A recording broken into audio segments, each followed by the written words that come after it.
In order to develop right concentration, the point of it is to begin to dismantle the heavy reactionism, the construct of our own perception, and to create a mind that is firm and strong and not out of control. Because our minds get out of control when we habitually are very emotional. There's just no control. And so we learn to do that. And one of the wonderful techniques that's given is to concentrate.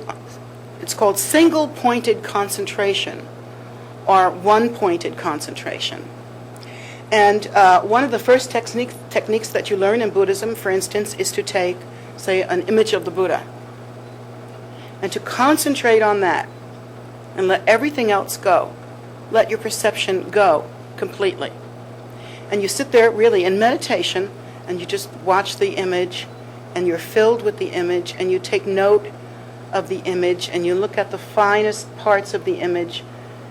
And when the I left the toaster on, or I left the iron on thoughts start to come in, then you simply use a technique of just dismissing them and going back to the concentration. And for some people that really have trouble dismissing them, you can even use a visualization of cutting them, like with a scissors, and throwing them away, and get back. But you always return to your single-pointed concentration. It's extremely relaxing, extremely healing. I don't know why it isn't done more. Another thing that you can do is to focus on a candle, to simply see the nature of that flame, see what it is, to perceive only that, to let the mind, here's the term, let the mind rest on it. Rest on that image. Let the mind rest on the image of the Buddha, rest on the image of a flower or the image of a candle. Just let it rest. When something comes to interrupt you, you simply toss it away, cut it out, move it. Come back to rest. Come back to that.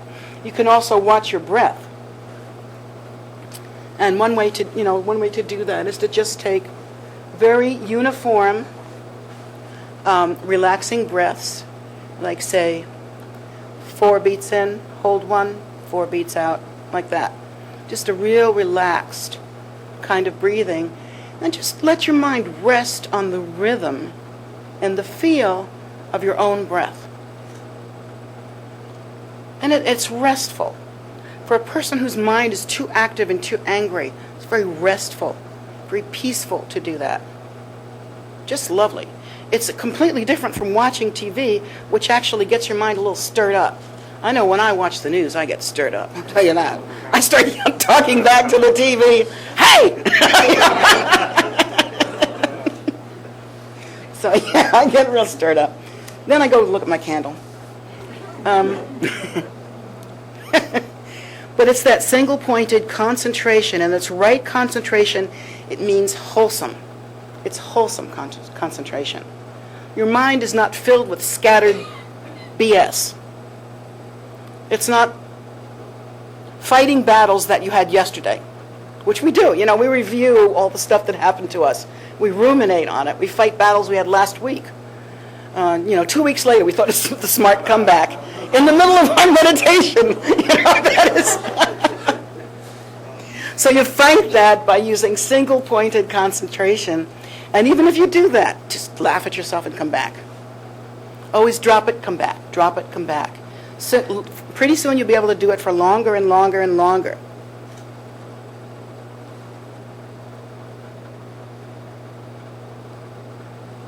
And so the thought is that once you learn to apply single-pointed concentration or meditation on a candle or an image, that the mind then has more control. You have more muscle. And really, the mind is almost like a muscle, really. You have to build it. It's flabby.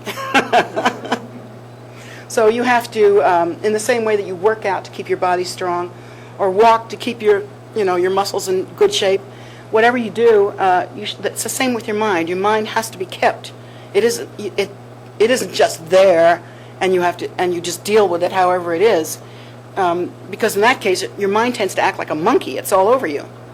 It controls you it rides you rather than you riding it. It's like the master's not riding the donkey's riding the master. And that's what happens when the mind is just too agitated and too wild and too out of control. So single-pointed concentration, that kind of meditation is beautiful.